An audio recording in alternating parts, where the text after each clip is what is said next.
Brian Robeson stared out the window of the small plane at the endless green northern wilderness below.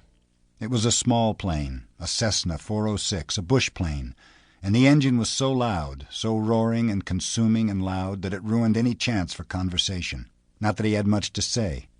He was 13 and the only passenger on the plane, with a pilot named, Jim or Jake or something, who was in his mid-40s and who had been silent as he worked to prepare for takeoff.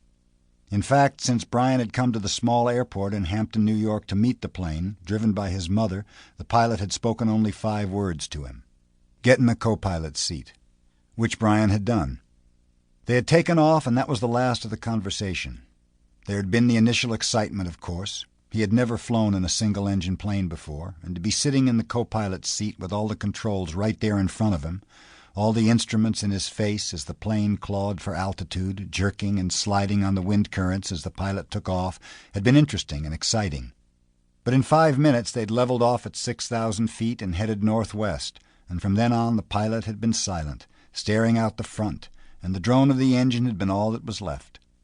The drone and the sea of green trees that lay before the plane's nose and flowed to the horizon, spread with lakes, swamps, and wandering streams and rivers. Now Brian sat looking out the window with the roar thundering through his ears and tried to catalog what had led up to his taking this flight. The thinking started.